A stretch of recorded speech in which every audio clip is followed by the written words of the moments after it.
نکاح میں جلدی کرنا. رسول اللہ صلی اللہ علیہ وسلم نے حضرت علی رضی اللہ تعالیٰ عنہ کو تیسری نصیحت فرمائی، وَالْأَيِّمُ إِذَا وَجَدْتَ لَهَا كُفْءًا، جب کوئی غیر شادی شدہ ہو اور جوڑا مل جائے تو نکاح میں تاخیر نہ کرنا. شریعت کی یہی تعلیمات ہیں کہ جب لڑکا لڑکی بالغ ہو جائیں تو فوراً نکاح کر دیا جائے، نکاح کے معاملے میں تاخیر نہ کی جائے. تو اللہ کے رسول نے فرمایا 3 چیزوں میں تاخیر مت کرو، جنازہ تیار ہو دفن میں تاخیر مت کرو، نماز کا وقت آ جائے نماز پڑھنے میں تاخیر مت کرو، بیٹا بیٹی بالغ ہو جائے تو ان کی شادی کرنے میں تاخیر مت کرو. حضور نبی رحمت صلی اللہ علیہ وآلہ وسلم نے ارشاد فرمایا، اے جوانوں کے گروہ، تم میں سے جو کوئی نکاح کرنے کی استطاعت رکھتا ہے وہ دیر نہ کرے، بہت جلد نکاح کرے.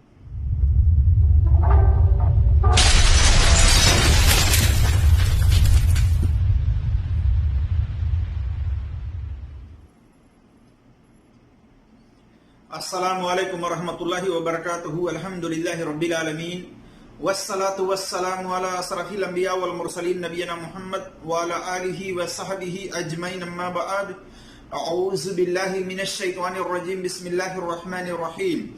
قال اللہ تبارک وتعالی فی قرآن المجید، یا ایہا الذین آمنوا ان جاءکم فاسق بنبأ فتبینوا ان تصیبوا قوما بجہالۃ فتصبحوا علی ما فعلتم نادمین. وقال نبی صلی اللہ علیہ وسلم، من کذب علی متعمدا فلیتبوأ مقعدہ من النار. رب اشرح لی صدری ویسر لی امری واحلل عقدۃ من لسانی یفقہوا قولی رب زدنی علما. میرے عزیز دوستوں اور بھائیوں اور میری اسلامی خواتین و حضرات، اللہ تبارک و تعالیٰ کی توفیق سے میں اس حدیث کی مختصر طور پر جانچ پڑتال آپ کے سامنے رکھنے کی کوشش کر رہا ہوں، جس کو ابھی آپ نے پچھلی ویڈیو کے اندر سنا ہے کہ اللہ کے رسول صلی اللہ علیہ وسلم کے تعلق سے کہا جاتا ہے، بتایا جاتا ہے کہ آپ صلی اللہ علیہ وسلم نے علی رضی اللہ تعالیٰ عنہ کو یہ نصیحت کی تھی کہ 3 چیزوں میں جلدی کرنا. کیا وہ حدیث اصول حدیث کے میزان پر سند کے اعتبار سے صحیح ہے یا صحیح نہیں ہے؟ اس بارے میں ہم آپ کے سامنے خلاصہ کرنے کی کوشش کر رہے ہیں اور دیکھتے ہیں کہ ان مولوی حضرات کی باتوں میں کتنی سچائی ہے اصول حدیث کے میزان پر. اللہ تبارک و تعالیٰ سے دعا ہے کہ اللہ تبارک و تعالیٰ ہمیں حق بات اور سچ بات کہنے کی توفیق عطا فرمائے، اور جو ہم سے لفظی طور پر کہنے میں خطائیں ہوں اللہ تبارک و تعالیٰ اس کو معاف فرمائے. آمین یا رب العالمین. میرے عزیز دوستوں اور بھائیوں اور میری اسلامی خواتین و حضرات، یہ حدیث بیان کیا جاتا ہے اور اکثر و بیشتر مولوی حضرات جب نکاح کے مسائل اور فضائل بیان کرتے ہیں تو اس میں یہ حدیث بھی بیان کرتے ہیں. یہ حدیث علی رضی اللہ تعالیٰ عنہ کی طرف منسوب ہے کہ علی رضی اللہ تعالیٰ عنہ بیان کرتے ہیں کہ نبی صلی اللہ علیہ وسلم نے بیان کرتے ہیں کہ نبی صلی اللہ علیہ وسلم نے فرمایا کہ علی 3 چیزوں میں دیر نہ کرو، نماز کو جب اس کا وقت ہو جائے، یعنی فرض نماز کا وقت جب ہو جائے تو اس میں پڑھنے میں دیر نہ کرو بلکہ جلدی پڑھو. اسی طرح سے کہتے ہیں کہ جب جنازہ تیار ہو تو جنازہ کے پڑھانے میں، جنازہ کو دفن کرنے میں دیر نہ کرو. اور تیسری بات کی نصیحت آپ نے یہ کی کہ اور بیوہ عورت کے نکاح کو جب تمہیں اس کا جوڑا مل جائے تو اس میں جلدی کرو، یعنی اس میں دیر نہ کرو بلکہ اس کے نکاح میں جلدی کرو. یہ حدیث جو ہے کئی کتب حدیث کے اندر موجود ہے، جیسے سنن ترمذی کے اندر حدیث نمبر 171 ہے اور 1075 ہے، مشکات المصابیح کے اندر حدیث نمبر 605 ہے، تحفۃ الاسراف کے اندر حدیث نمبر 1251 ہے، سنن ابن ماجہ کے اندر حدیث نمبر 1486 ہے، اور مسند احمد میں جلد نمبر 1 صفحہ نمبر 105 وغیرہ میں یہ حدیث موجود ہے. اس حدیث کو شیخ البانی رحمۃ اللہ علیہ نے